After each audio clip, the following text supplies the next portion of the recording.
I mean, you talk about this. You said your superpower is asking the questions, Yeah, the transformative questions. yeah, And it's been helpful not only in your own life, but in your practice and building your business and helping your clients. right, And I believe one of my superpowers is listening. I'm a great listener, right. right? Hmm. And so I know that when people sit in this seat, that my job is my curiosity, of course, because I have to ask those questions, but it's also the curiosity that leads into like I have to sit here and listen to what the person is saying and be really, really interested in it, right? Are you aware of Albert Einstein's quote about curiosity? No, what is it? He said, "I have no great talent. I'm only passionately curious." Mm. I really believe that that is really it. I'm just curious. And Mm. even when I meet people out, like they're always like, "Girl, are you the FBI? Like you be asking all the questions." And I'm like, "I'm not the FBI. I just always." Even my driver the other day, I was going to an event, and my driver was like, "Am I being interviewed right now by you, Brandy?" And I was like, really, it's just I'm just curious. Like Right. I'm really curious about people, their journeys, their lives, what they've gone through, the adversities, the hurdles.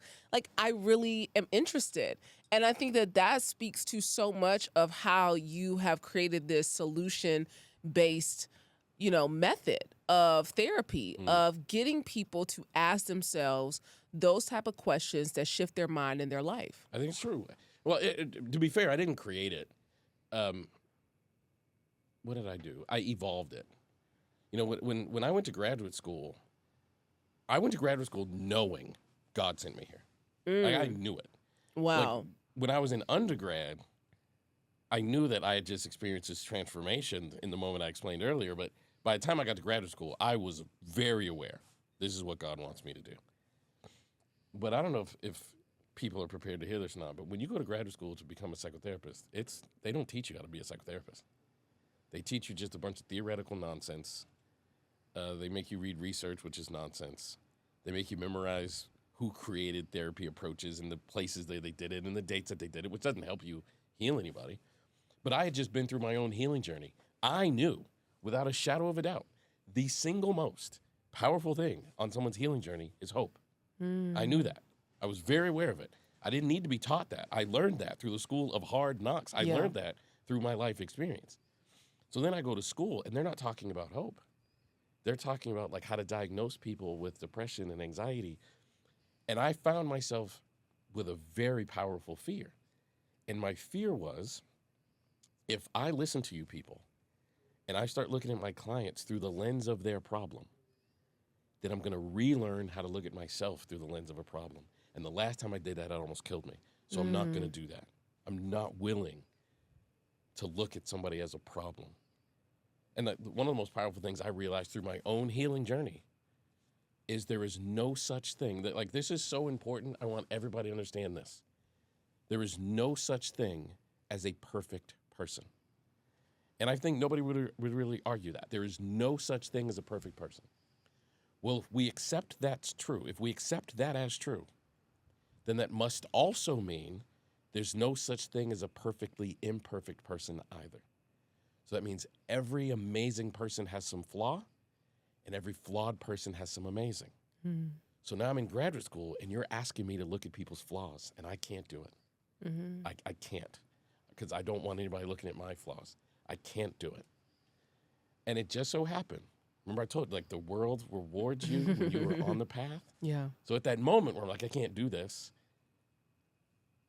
there was a book I had to read when I was in grad school. And chapter 13 of this book had a bunch of theories in it, and one of them was called Solution-Focused Brief Therapy. I read 2 pages, but it was all about hope. Right? It was all about the manifestation of hope. And I thought, this is what I want to be doing. I said to one of my professors, why is this only 2 pages? Like, my entire graduate, you're not giving us a whole book dedicated to this. You're not giving us a whole chapter dedicated to this. Just like these 2 pages, but this is what I want. And after graduate school, I went off to realize I want to spend the rest of my life talking to people about hope. Yeah. And that's essentially what I did. And I took this thing, this therapy approach, was kind of like this small corner of the psychotherapy field, and have been able to get a lot more attention to it. I mean, you're a hope dealer. That is essentially what you call yourself, a hope Yeah, dealer. well, Or what people start calling me that. people have called you Yeah, that. But you talk about this vicarious resilience. right. And when we are in close proximity to it, right? When we are believing in ourselves and we are believing in other people, we're uplifting other people, that rubs off on us. That's true.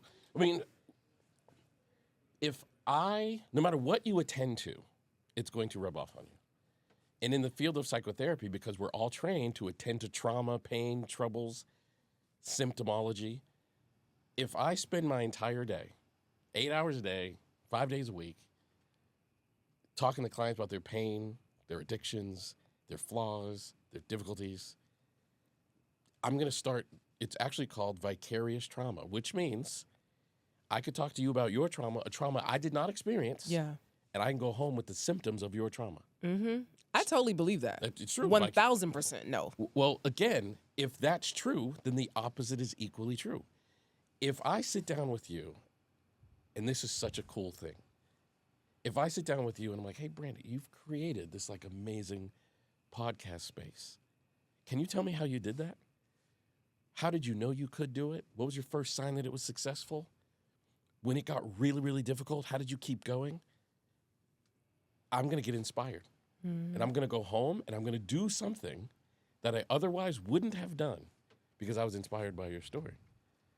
And I thought, man, wouldn't therapy be amazing if that's what it could be? Mm-hmm. Like if I could talk to people about their struggle, and instead of saying, tell me more about how awful your life was, if I could say, what are you most proud of about the way you endured it? Because that's a powerful thing. Mm-hmm. Like there are certain things I'm very ashamed of, embarrassed about my life and dealing with some of those things.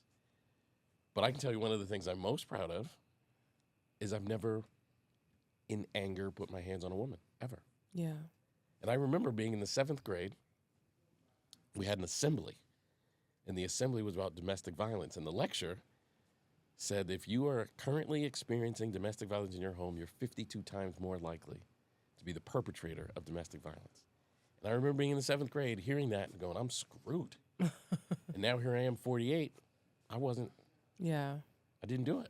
You didn't have to buy into it. I didn't have to do it. So what if we could talk to people and say, whatever it is about you, because remember, there's no perfect people means there's no perfectly imperfect people. So what if we could talk to people about your